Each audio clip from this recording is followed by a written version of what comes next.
Hello everyone, my name is Relax and Panic, and this is another reaction to the Monogatari series. It is Koyomimonogatari episode 4. And, well, as always, you know what to do. Just go down into my descriptions if you want to see the reaction. Follow the links, replace the circumflex dot parts with real dots, and enjoy. Once you've done, feel free to come back here and hear my thoughts. So, see you soon. Sorry for that one. For those that came back, welcome back. Now, well, Kanbaru, what to say? First things first, I was a little bit confused because her name did not come into my mind instantly, and I was something with Car, so Karen. And I still had my notes from Steins Gate lying around here, so that's why I dropped the wrong name there, confusingly. But no, it's Kanbaru. Once again, got the right one, so it was her. Looking forward for who it will be in the next episode. And we have a story about water. Well, not a real big miracle story. So it is about the time when Aragi helped clean the house, clean her room to be more precise. So many books. And she then offered to take him out to dinner or to make something to eat, and insisted that he takes a bath first. So that's again from his perspective, so you can always question whether or not the bathroom is this big as it is seen here, but it might very well be. I mean, it's a kind of a wealthy family, it seems. They have a house, so maybe, just maybe. The story is slash was about the water that is from the well, and that the father of Kanbaru, as it seems, not as a young man, but it seems more like a child, saw a reflection in the well at this time when he used to bath, or in whatever kind he was bathing in the water surface. He saw a face, and he thinks it was the face of his beloved to be, of his wife. So that's a general story, and this face disappeared somewhere in the future. Then he didn't see it anymore. So I would go more with the idea of Senjugahara here, clearly. So it's this idea of looking backwards. Once he met his wife and he was completely in love with her, he remembered that there was this face he saw in the water, and thus he, I guess, was quite young at this time. He cannot, I mean, you don't know what a kid will look in 20 years like. There are like options, but it's way easier to take an adult and say, yeah, he or she could have been this kid I have seen in the water. And it makes sense for you. You know, it is this kind of miracle that you want to be true. Love finds a way to inform you over time, 20 years before you meet her, that this will be your wife in the future, you will have a kid with, and everything. That's the theory of Senjugahara. It makes sense. It makes sense in sorry, insofar if he was a very young kid. So if you say he was a young man or a teen or anything like that, it does not make sense anymore. Because as far as I know, children tend to know their own mirror image around the age of, I think it is 3 or 4. So it's all preschool, before the first year in school. It's all in the kindergarten and the like, from the age. So there are even very entertaining, although mean, tests with kids where you put them in front of a mirror and you can see in different ages that they do not understand the fact that it is a mirror image. Same goes with animals, by the way, who don't understand very often that this mirror image is themselves. So I think there's this test where you put like a dot on the head of the person, and the cognitive ability, the brain work, realize if I scratch myself here, he or she scratches her at the same time, and By doing so, I remove this dot, and then I even, as example, have like color on my finger. This is the moment you realize, okay, mirror, and how does it work? But that's something, the ability exists from the age, I think it is about 4, something like that. I might be wrong, it may be 1 or 2 years in one direction, but it is not more.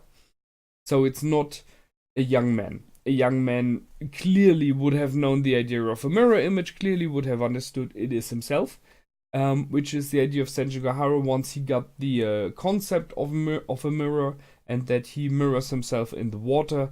He did not see the face of the woman anymore because he was aware, no, that's me. Not a woman, it's me. And maybe he had long hair at that time, so there are many options why he thought it was a female. He might have been just from his face structure and due to the reflections and the water movement, may have looked more female than male as a young boy. So, as I said, I will go with Senju Gahara's idea. Although, agreeably, I like the idea of the dead, that you have like a foreshadowing of your future. I mean, we all know the idea of a déjà vu. I think it is a concept you know as well. There are those moments, and I had them in the last weeks again and again, where you're standing, sitting, talking, whatever you're doing, and you realize, I think I dreamt about that before. I have like a déjà vu. I think I saw that. I mean, there's a difference. The déjà vu is the idea of I had that experience already.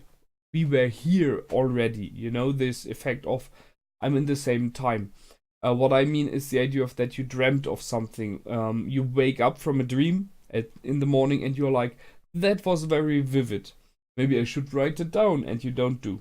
And weeks later or days later, depending on, you're in a situation you're like, wait a second, wasn't that my dream? That's what I mean. I'm not sure if déjà vu is the right word here. So, I like the option that something like this might happen. And I like, when it comes for déjà vu and dreaming, and I like the option that something like this love fairy tale is possible. That you see her in a reflection, whysoever, and see her later on. It would be, you know, a Christmas miracle or anything like that. So why not? But your logic tells me it's Senju Gahara's idea that is the right one. Okay. Yeah, what else to say, Kanbaru? I chose this picture with a purpose. Because that sentence clearly states this. The comment from Aragi, the clear your mind first, is very, very true. So she really has a dirty mind and she lets it out. I like that about her. She's someone who's very honest about those very strange feelings of her. And she plays with them with Aragi. That's the main thing. So she has the trust in him that she can blur out those lines and he will not be really mad, and he will not, I think that's one thing, he will not take her on the words. So she trusts him enough to know that he will not do anything. She always offers very much, if you know what I mean. And he never takes her on those. And there's a very own kind of trust with those two. She likes to point it out to him the options he would have, and he does not take them. That's the interesting mix. That's it for this time, however. Sorry, I forgot one. The comment from Senju Gahara, and I think that's a major one. In romance, you look for someone like you. And that really stuck with me. That's a very clever sentence, a very clever statement. I mean, we all have like an image of the person we would like to be with. And when you grow older, you realize there are other persons as well. You realize that this like perfect image, by body type, by hair color, hair length, and so on, changes more and more into, you know, the person in the meaning of inner self is important.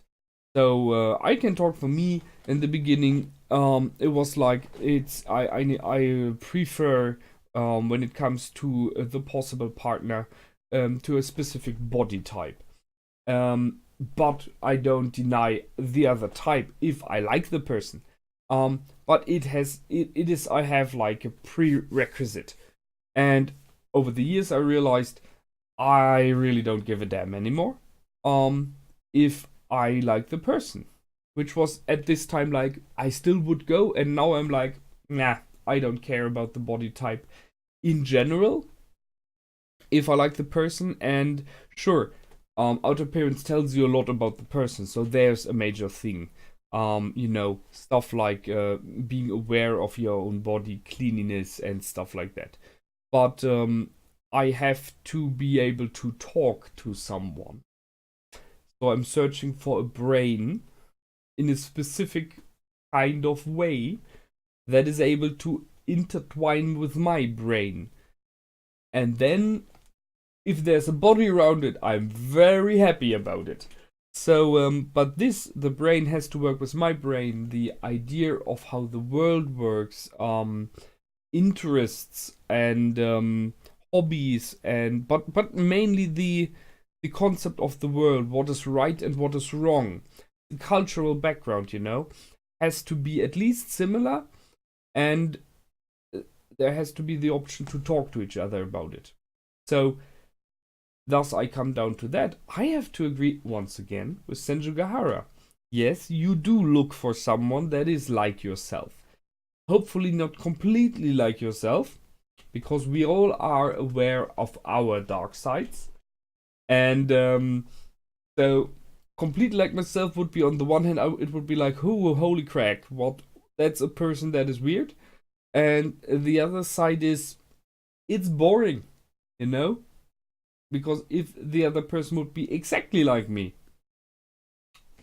mental and brain and not bodily, wouldn't be working, sorry, then I would be bored to death, because whatever one of us would say, the other one would be, yes, exactly my idea. I totally agree. That's nice for a day, or maybe a week, but then you're like, I don't need the other one. We will not grow on each other. If we are always on the same level, we will never grow with each other. So, someone like yourself, but a bit different still. That's it for this time. Now we can end it. As always, feel free to comment, like, and subscribe. My name is Relax and Panic. Goodbye and out.